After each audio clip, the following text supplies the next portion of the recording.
벤투 감독이 이끄는 이 카타르 월드컵 축구 국가대표팀이 지난주 수요일 밤에 귀국을 했습니다. 1000여 명의 환영 인파 속에 소위 금이 환영을 했습니다. 그런데요, 월드컵에서 우승한 것이 아닙니다. 이번 월드컵의 최종 성적은요 16강입니다. 그러나 우리 국민들의 평가는요, 사진에서 보시는 것처럼 그곳에 모인 기자들과 환영 인파를 통해서 알 수 있듯이 그 이상입니다. 그 이유가 어디에 있을까? 그 이유는요, 그들이 한 경기 한 경기를 최선을 다해서 뛰었기 때문입니다. 심지어요, 골을 먹고 지고 있더라도 포기하지 않고 끝까지 최선을 다하는 것을 우리 국민들이 다 지켜보았고 다 알고 있기 때문입니다. 그래서 요즘 사용하는 신조어로요, 표현한다면 젖잘싸, 졌지만 잘 싸웠다. 특히 마지막 16강전에서 세계 랭킹 1위 브라질과 4대1로 싸워서 졌잖아요. 그럼에도 불구하고 그들이 끝까지 싸우는 그 모습을 보면서 우리 국민들은 저렇게 격려하고 칭찬해 주고 싶었던 것이죠. 성도 여러분, 오늘이 2022년 12월 둘째 주일입니다. 올 한 해도 이제 오늘을 포함해서 딱 3주 남았습니다. 저와 여러분은 올 한 해의 삶을 돌아볼 때에 어떤 열매를 맺었습니까? 그리고 맺으면서 살아가고 계십니까? 한 걸음 더 나아가서 저와 여러분은 예수를 믿고 난 후에 지금까지 어떤 열매를 맺으면서 살아가고 계십니까? 육체의 열매입니까? 영적인 열매는 있습니까? 혹시 이런 생각을 해보셨는지 모르겠는데요, 우리 하나님께서 그 열매를 보시고 과연 기뻐하실까요? 그런가 하면 그 열매를 보면서 과연 예수님의 성도구나, 과연 예수님의 제자다라고 하는 사실을 충분히 알 수 있을까요? 성도 여러분, 부모의 관심이 자녀에게 있듯이 우리 예수님의 관심은 바로 제자에게 있습니다. 공생의 마지막 사역인 이 십자가의 죽으심을 앞둔 우리 예수님의 모습 속에서요, 예수님께서 우리 제자들을 얼마나 사랑하시고 또한 배려하시는지 충분히 발견할 수 있습니다. 예수님은 제자들에게 아무런 말씀도 없이 어느 날 갑자기 그들 곁을 떠나지 않으셨습니다. 예수님은 이미 예루살렘으로 내려오실 때에 3번씩이나 이 사복음서에서 동일하게 그렇게 말씀하고 있는데요, 3번씩이나 자신이 예루살렘에 가면 고난을 당하고 십자가에서 죽으시고 부활하실 것을 말씀하셨습니다. 그리고 이제 유월절을 앞두고 제자들은 여느 때와 동일하게 유월절을 앞두고 이렇게 저녁 식사하는 것으로 생각을 했습니다. 그런데 우리 예수님은 이번 유월절에는 자신이 바로 그 양이 되어야 한다고 하는 사실을 다 알고 계셨잖아요. 바로 하나님의 그 때가 되었다는 사실을 우리 주님께서는 다 알고 계셨던 거예요. 그래서 그 마지막 만찬석상에서 비로소 제자들에게 떠난다라고 말씀하신 거예요. 그런데 제자들은 예수님의 이 말씀이 예수님이 이 세상에 오신 목적이자 우리 하나님의 구원 계획을 이루기 위해서 십자가에서 죽으신다는 사실을 전혀 알지도 깨닫지도 못했습니다. 그러나 우리 예수님은 이런 제자들을 외면하지 않으시고 패싱하지 않으시고 오히려 뭐라고 말씀하셨죠? 한번 따라서 합니다. 나를 믿으라. 나를 믿으라. 너희들이 지금까지 나를 믿고 오늘 여기까지 따라왔듯이 너희들이 나를 믿으라고 말씀하시는 거예요. 내가 아버지 집에 너희들의 거처를 예비하러 간다라고 말씀하시면서 그 거처를 예비하고 난 뒤에 반드시 다시 돌아온다라고 그렇게 위로하시면서 약속하셨습니다.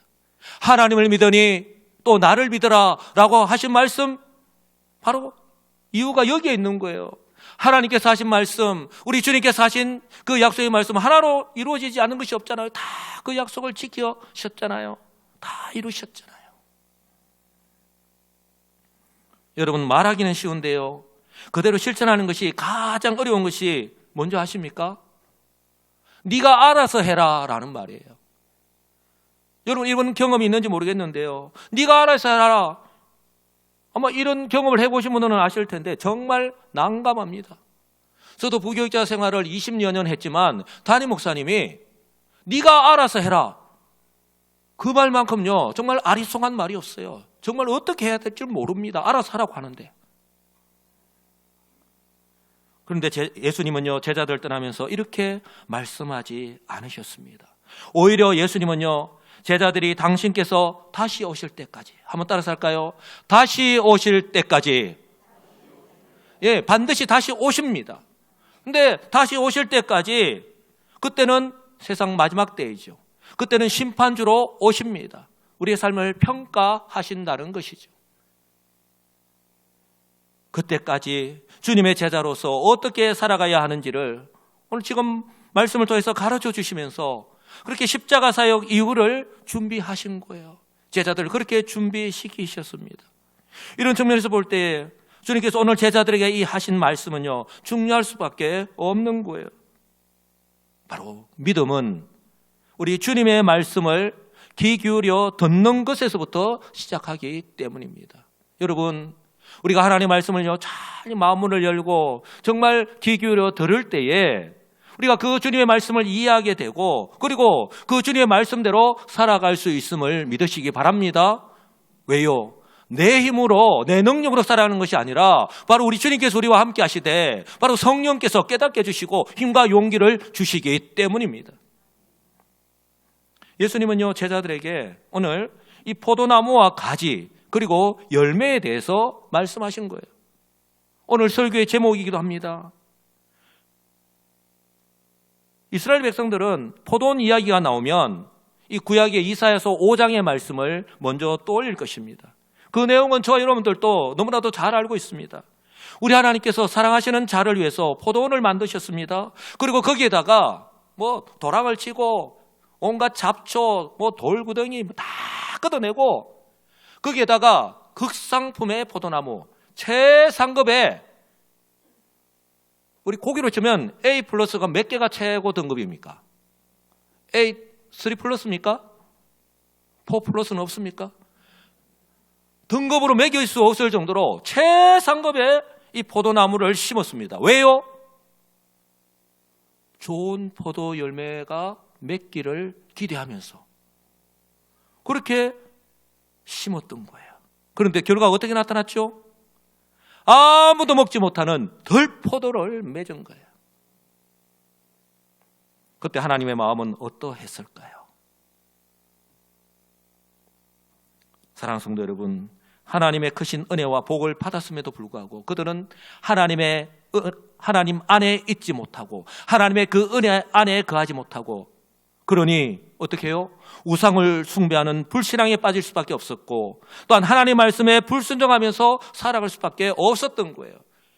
거꾸로 역으로 이야기한다면 저와 여러분이 예수를 믿음으로 하나님 은혜와 사랑을 받았습니다. 하나님의 말씀이 우리에게 주어졌습니다. 그러나 우리가 하나님 말씀을 읽지도 않고 우리가 하나님의 말씀을 모른다면 우리가 하나님 안에 거하지도 못하고 그 하나님 말씀에 순종하면서 살아가지도 못한다라고 하는 것과 동일한 말씀입니다. 그러니 그 결과 이방 나라인 아수르와 바벨론에 각각 망할 수밖에 없었던 이스라엘 백성들이 생각하면 생각할수록 마음이 아픈 그들의 역사입니다.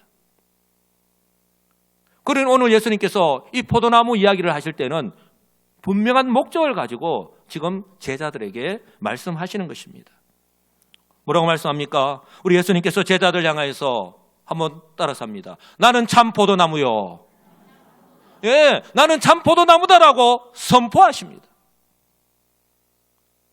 이 말을 들었을 때에 제자들은요 정말 의아하게 생각했을 거예요. 왜냐하면 구약의 이스라엘은 열매를 맺지 못한 한마디로 실패했던 포도나무인데 근데 예수님께서 내가 참 포도나무라고 그렇게 선포하고 계신 거예요.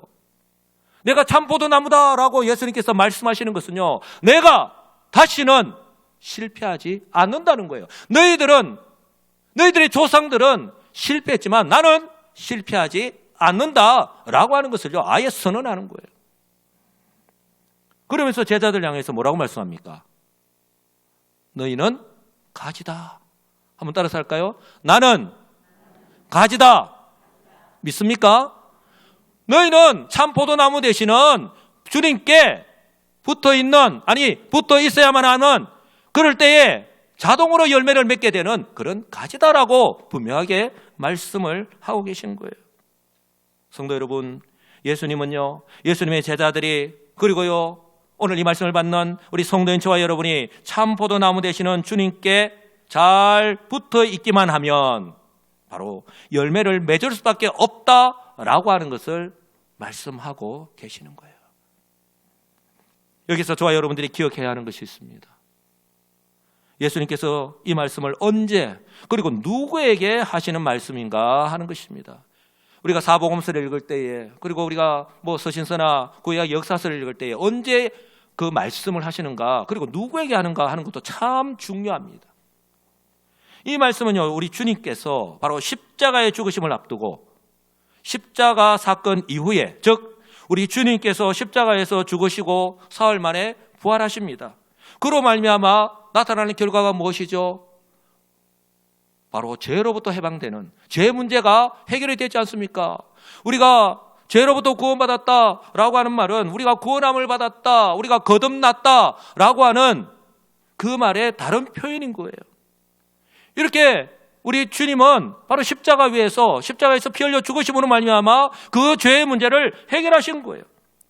이 죄의 문제를 해결하시는 것뿐만 아니라 부활하심으로 우리에게 뭐요? 새 생명을 주셨습니다. 할렐루야. 그 새 생명이 주어졌다라는 말은 무엇입니까? 바로 우리가 죽었다라는 말씀이죠. 에베소서 2장에 보면 죽었던 너희를 다시 살리셨다라고 말씀합니다.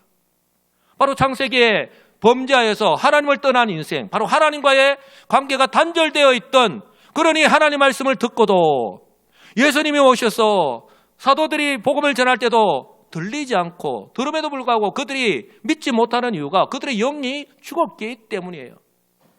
바로 우리 주님께서 십자가에서 죽으시고 부활하심으로 말미암아 이 죄의 문제와 함께 동일하게 죽었던 우리의 영혼이 다시 살아나는 새 생명이 주어진, 영원한 생명이 주어졌다라고 하는 사실입니다. 할렐루야. 바로 이처럼 그리스도 안에 있는 그 당시의 제자들과 그리고 지금 현재의 우리 성도들에게 하신 말씀이에요. 무엇을 의미합니까? 바로 이때로부터 2000년이 지났지만 바로 각 시대의 상황과 또한 환경 속에서 제자와 성도의 분명한 정체성을 가지고 살아가야 한다라고 하는 것을 말씀하고 있는 거예요. 우리 주님 다시 오실 때까지. 그리스도 안에 있는 자는, 즉 참포도나무 되시는 주님께 붙어있기만 하면 새 생명이 우리에게 주어졌고, 왜요? 우리 주님은 마르지 않는 샘물이잖아요. 그 샘물 가운데서 영양분이 공급받으니까 우리는 살아있는 거예요. 살아있고 그 열매를, 그 영양분을 계속해서 공급받으니까 바로 그 가지에 붙어있기만 하면 어떻게 해요? 바로 우리는 열매를 맺을 수밖에 없다는 거예요. 생명이 없는 자는 어떻게 열매를 맺을 수가 있냐는 것이죠.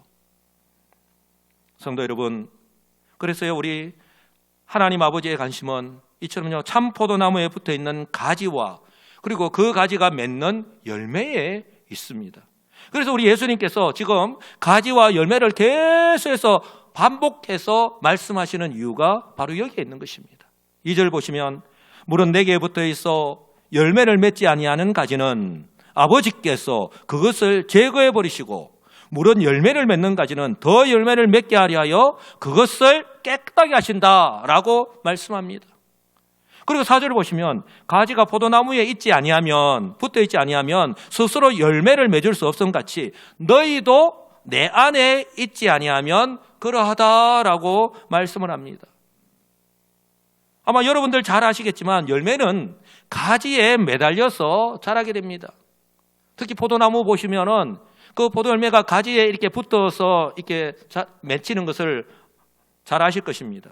그런데 그 가지는 바로 그 포도나무 그 줄기에 딱 붙어 있을 때에 열매를 맺을 수가 있잖아요.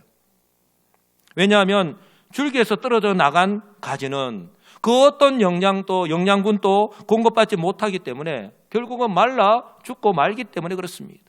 무슨 말씀합니까? 스스로는 절대로 열매를 맺을 수 없다라고 하는 사실입니다. 예수님께서는요, 이처럼 포도나무에 붙어있는 가지와 또 열매와의 관계가 바로 내 안에, 즉 그리스도 안에 있는 성도들과 또한 열매와의 관계와 똑같다, 마찬가지다라고 지금 말씀하시는 거예요. 5절에서도 그래서 다시 한 번 더 말씀합니다. 나는 포도나무요 너희는 가지다 선포하시는 거예요. 그가 내 안에, 내가 그 안에 거하면 사람이 열매를 많이 맺나니 나를 떠나서는 너희가 아무것도 할 수 없다라고 다시 한 번 더 말씀합니다. 사랑하는 성도 여러분, 예수님은요 참 포도나무 되시는 주님 안에 거할 때와 그리고 떠났을 때에 서로 대조가 되는, 즉 극과 극의 결과가 나타난다고 오늘 제자들에게 교훈하십니다. 자, 그렇다면 먼저 참 포도나무 되시는 우리 주님 안에 거할 때 열매를 많이 맺는다라고 말씀합니다. 할렐루야. 예, 주님 안에 거할 때 열매를 많이 맺는다. 왜냐하면 포도나무에 붙어 있으면 그 뿌리로부터 계속해서 영양분을 공급받기 때문에 첫째는 살아 있습니다. 그리고 두 번째는 계속해서 자랄 수 있습니다. 그러니 셋째는 열매를 많이 맺을 수밖에 없는 것입니다. 할렐루야. 예, 포도나무에 주렁주렁 열매가 많이 맺힌 그 포도나무를 한번 생각해 보시면 될 것입니다. 이처럼 어떤 어려운 상황과 환경을 만난다 하더라도 포도나무에 딱 붙어 있기만 하면, 예를 들어서 뭐 건강에 어려움이 있을 수 있습니다. 또 직장에 어려움이 있을 수 있습니다. 그 때문에 또 경제적인 어려움 가운데 처할 수도 있죠. 또 원하지 않는 이 코로나 때문에 뭐 지난주도 또 이번 주도 마찬가지지만 코로나 때문에 아니면 독감 때문에 지금 주일에 예배에 참석하지 못한 성도들 또한 많이 있습니다. 힘들어하는 성도들도 많이 있습니다. 또한 태풍과 같은 이런 자연재해 때문에 얼마나 어려움을 당할 때가 많이 있습니까? 그런데요, 포도나무에 딱 달라붙어서 우리 하나님을 떠나지 않고 그리스도 안에 거하여서 열매를 맺은 사람이 성경에 얼마나 많이 나오는지 모릅니다. 저는요, 그 가운데서 대표적인 인물이 구약에서는요, 요셉과 다니엘을 꼽고 싶습니다. 누구와 누구라고요? 예, 요셉과 다니엘입니다. 제가 지금 방금 요셉과 다니엘이라고 말씀을 드렸는데, 요셉이 누구지? 다니엘이 누구지? 이러면 좀 다시 한번 더 생각을 해봐야 될 것 같습니다. 이 두 사람의 공통점이 있는데요, 이방 나라에서 하나님의 백성임을 잊지 않았고, 또한 시기와 모함을 당해서 죽음의 위기를 만났을 때조차도 그들은요 죽음을 두려워하지 아니하고, 한번 따라서 할까요? 죽음을 두려워하지 않고. 이렇게 우리가 말은 하기는 하지만 죽음을 두려워하지 않는 게 결국 쉬운 일이 아니잖아요. 자기 목숨보다 중요한 게 어디 있습니까? 그런데 죽음을 두려워하지 아니하고 하나님에 대한 자신의 신앙을 끝까지 포기하지 않고 지켰습니다. 그래서요, 시대는 다르지만 이 요셉과 이 다니엘은요 시대가 얼마나 차이 나냐면, 요셉은 소위 족장 시대입니다. 아브라함의 손자 아닙니까? 맞죠? 아브라함, 이삭, 야곱, 요셉으로 이어지는 요셉의 이삭의 손자네. 그러니까 아브라함, 이삭, 야곱, 요셉이 족장 시대입니다.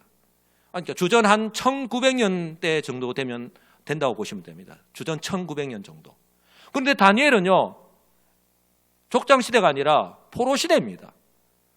북이스라엘이 망하고 남쪽 유다가 망했습니다. 그래서 바벨론에 포로로 잡혀가 있을 때입니다. 그때니까 약 한 500년대 말, 500년대 중반쯤, BC 500년대 중반쯤 됩니다. 그러니까 한 1500년 정도의 시대의 차이가 있는 거예요. 이처럼 시대는 다르지만 요셉은요 애굽의 총리로, 또 다니엘은 바벨론의 총리가 되어서 그 이방 나라의 중심에서 하나님의 영광을 높이 드러내는 우리 하나님께서 기뻐하시는 열매를 맺었습니다. 할렐루야. 바로 구약에서 우리에게 이렇게 말씀하는 거예요. 신약도 마찬가지입니다. 신약에도 그런 인물들이 참 많지만 저는 신약에서는 스데반과 사도 바울 두 사람을 꼽고 싶습니다. 두 사람 역시 죽음을 두려워하지 아니하고 죽는 순간까지 예수 그리스도의 그 십자가와 부활의 복음을 전하였어요.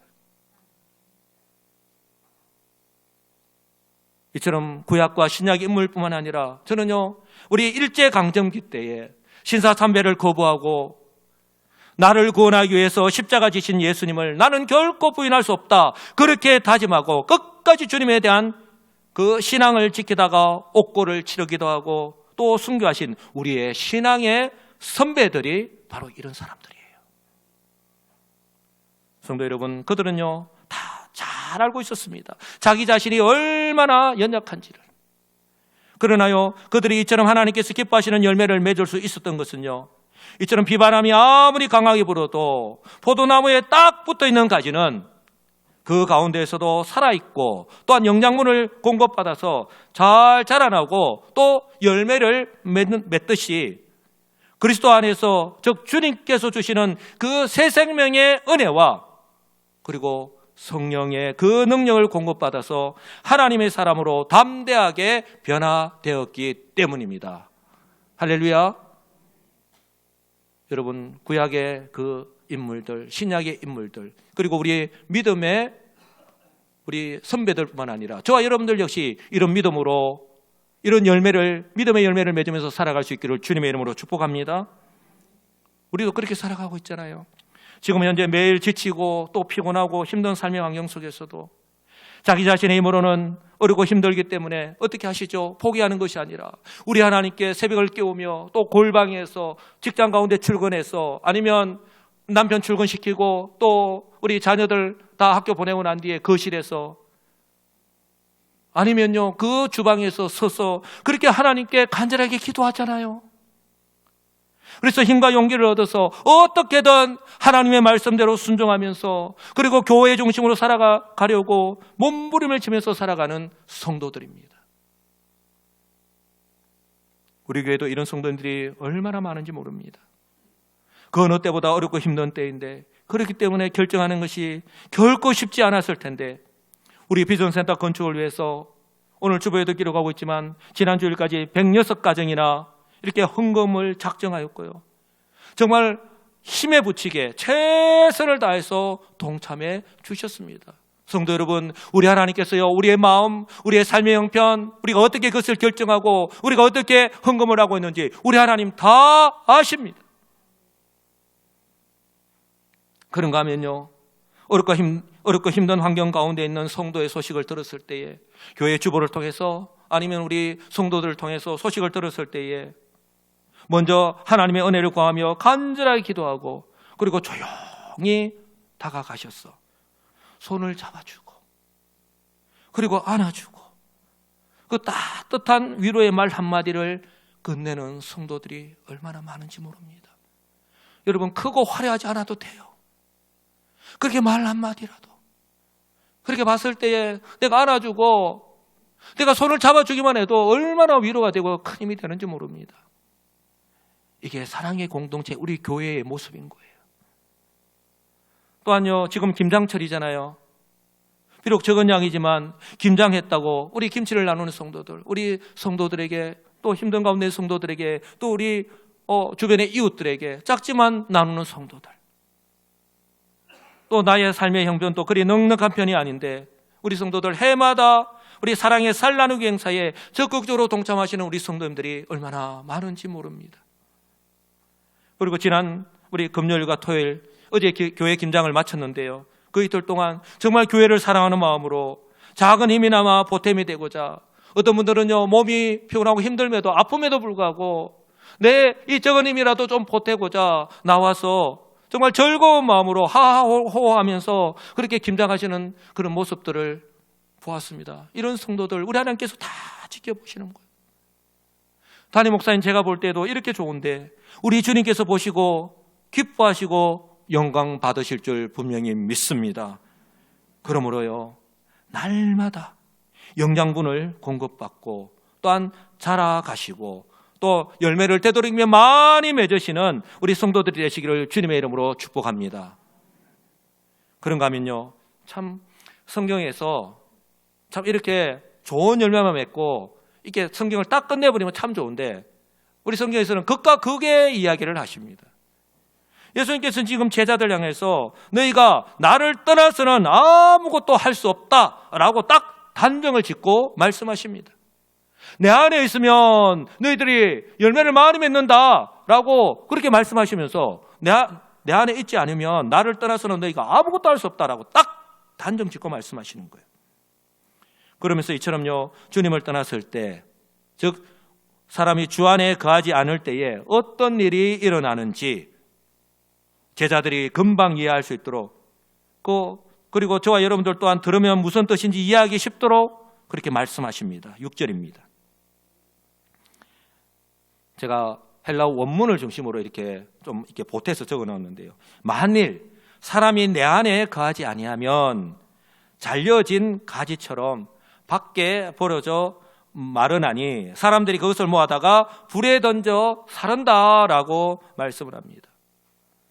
성도 여러분, 이처럼 포도나무에서 잘려진 가지는요, 더 이상 뿌리에서 공급받는 그 영양분을 공급받을 수가 없습니다. 그러니 자랄 수 없을 뿐만 아니라 열매는 더더욱 맺을 수 없는 것이죠. 그러면 이것을 우리 포도원 주인이 보고 어떻게 할까요? 이제는 말라서 비틀어지고 더 이상 열매를 맺을 수 없는데 이대로 놔뒀다가는 옆에 있는 가지에게 영향을 미치겠구나. 그래서 사정없이, 옆에 있는 가지가 자라는데 방해가 되기 때문에 사정없이 딱 잘라버리는 거예요. 그렇게 이렇게 버려진 가지는요, 이 포도나무에서 떨어진 가지는 너무 가늘기 때문에 땔감이나 또 장작용으로도 사용하지 못하고 그냥 한 곳에 모아서 그냥 불태워버리고 안 돼요. 한마디로 아무런 쓸모없는 것이 되고 만다는 것이죠. 이와 마찬가지로 바로 그리스도 안에 거하지 않는 성도는 더 이상 생명이신 그리스도로부터 영의 양식, 이 양식을 공급받지 못하기 때문에 영양실조에 걸리게 되고 삐쩍삐쩍 말했다 결국은 죽게 만다고 그것을 지금 말씀하고 있는 것입니다. 성경에 이런 인물들이 나오죠. 놀라지 마십시오. 마치 예수님의 12제자로 부름을 받았습니다. 얼마나 영광스럽습니까? 우리 예수님의 12제자 가운데 한 명으로 부름을 받았다니까요.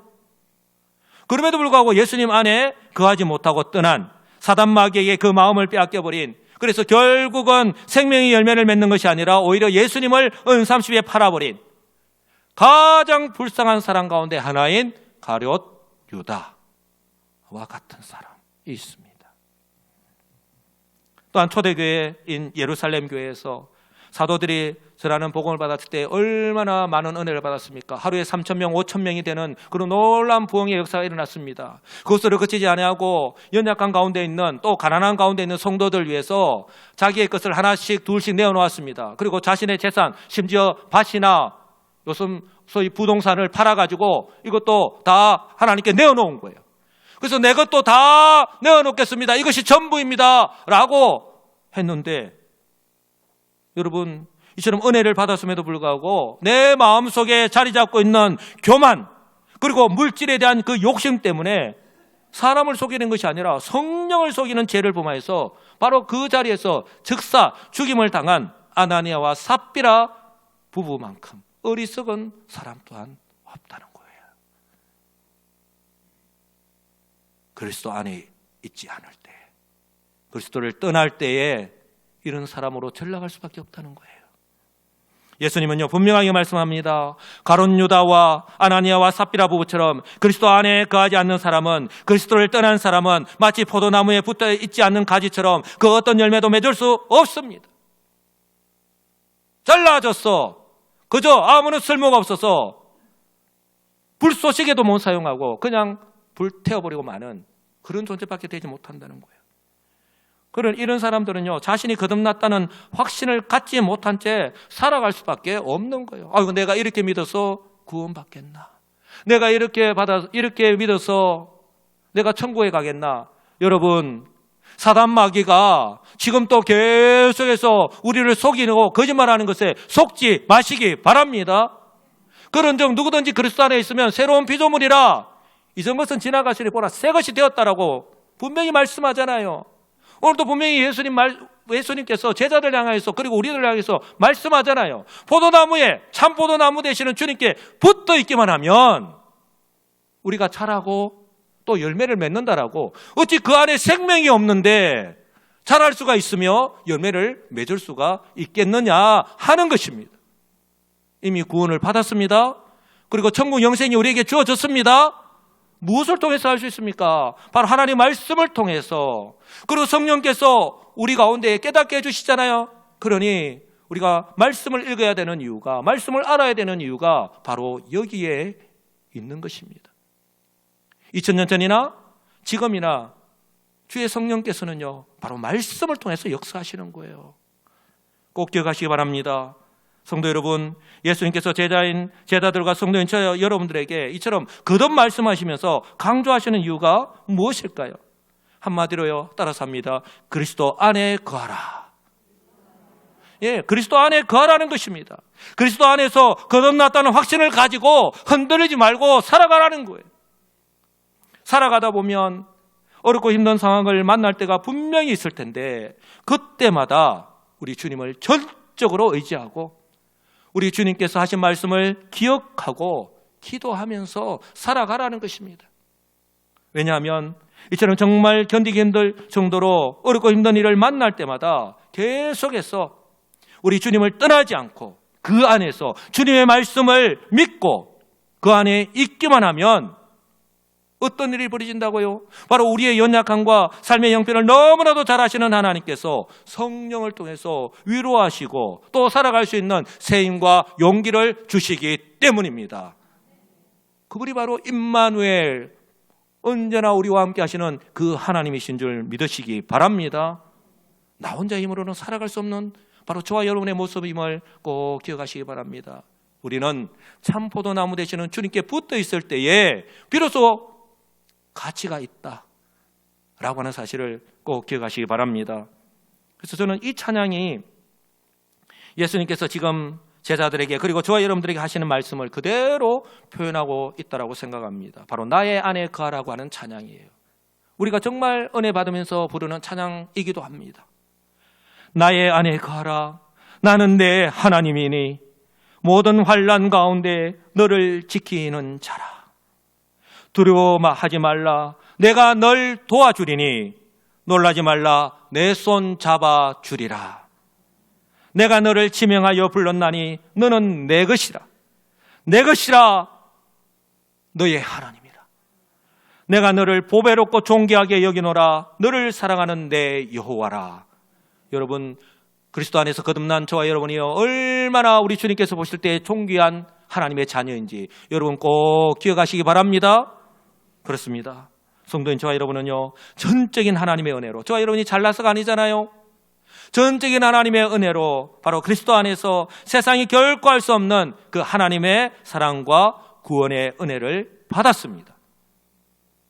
그럼요, 이제 우리에게 필요한 것은 바로 방금 불렀던 이 찬양의 가사처럼 우리가 걸어가는 인생길이 비록 가시밭길이고 또한 언제 어디에서 돌풍이 불어올지 모르는 사막과도 같지만 우리 주님을 믿고 주님 안에서 주님께서 하신 말씀대로 오직 주님께 딱 붙어서, 한번 따라서 할까요? 주님께 딱 붙어서.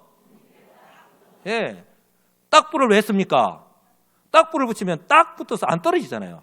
그래서 딱불을 쓰라 하잖아요. 주님께 딱 붙어서, 한번 따라서 합시다. 다시 한번 더. 주님께 딱 붙어서.